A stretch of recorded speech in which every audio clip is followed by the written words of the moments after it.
বাংলাদেশের একজন বড় বক্তা আছে মুফতি আমির হামজা। সে কোনো এক সংবাদ সম্মেলন করতে গিয়ে বলছে, আমার নবী ছিল সাংবাদিক, সাংবাদিকদের মতো সাংবাদিক। নাউজুবিল্লাহ। তিনি কিন্তু বড় বক্তা, বড় মুফতি সাহেব। আমার নবী সাংবাদিক ছিল বটে, তবে আমার নবীজি দুনিয়ার সাংবাদিকদের মতো সাংবাদিক। দুনিয়ার সাংবাদিকরা সংবাদ প্রচার করে যা ঘটে তার উপর, আর আমার নবীজি প্রচার করতেন কার কথা? আল্লাহ তাআলা তার কথাগুলো পৌঁছাইতেন ওহীর মাধ্যমে, জিবরিল আমিনের মাধ্যমে। ঠিক না ভাই? ঠিক। আচ্ছা বলেন, আল্লাহর কথা আর দুনিয়ার মানুষের কথা কি সমান? এজন্য আমির হামজা সাহেব এই কথা বুঝতে পাইরা মাপ চাইছি, আলহামদুলিল্লাহ। একথা বুঝাতে চাচ্ছি আমি, মানুষ ভুলের ঊর্ধ্বে নয়, বড় মুফতি মুহাদ্দিস ফকি ভুল করতে পারে, মাফ করবেন কে? এখন বলেন আমরা সাধারণ পাবলিক, আমাদেরও ভুল ভ্রান্তি আছে না নাই?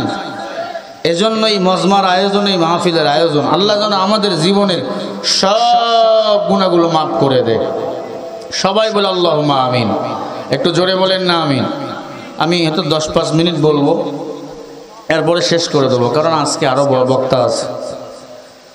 কুয়াকাটা সাহেব এসে গেছেন, নূর মোহাম্মদ সাহেব এসে গেছেন, আশকুর ভাইয়ার এসে গেছেন।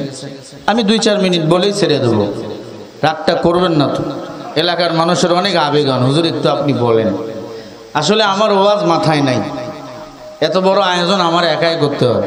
আপনারাও সহযোগিতা করছেন, আমার ছাত্ররা অনেক কষ্ট করছে। আল্লাহ তাআলা এই মাদ্রাসাটাকে যেন কবুল করেন, বলেন আমিন। একটা ছেলেরে মাদ্রাসায় দেন, হাফেজ বানান, আলেম বানান। জানা যায় ছেলে যখন দোয়া করবে রব্বির হামহুমা কামা রব্বায়ানি সগীরা, আল্লাহ বলেন সাথে সাথে ওই মা বাবার জীবনের সব গুনাহ আমি আল্লাহ মাফ করে দিই। এই ভাই বলেন, মরা লাগবে কি লাগবে না? কে মরবেন না? একটু বলেন তো, হাত তুলে। হুজুর আমি মরুম না। মরবেন তো? এই যে অলিদা ছিল, মারা গেছে, জুয়ান মানুষ, আমারে ধরে ফিক মারবে। এই যে ডাক্তার সাহেবের স্ত্রী মারা গেছে, ভালো মানুষ, হাইটে গিয়ে অ্যাম্বুলেন্সে উঠছে, মারা গেছে, এখন কবরে। পৃথিবীতে আসার একটা সিরিয়াল আছে, যাওয়ার কোনো সিরিয়াল নাই। অহংকারী বাহাদুরি।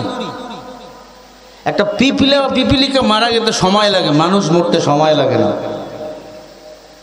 এজন্য কবি বলেন, এ হাম সব মুসাফির হ্যায় কবর আখের ঠিকানা, कोई पीछे रवाना है कोई आगे रवाना।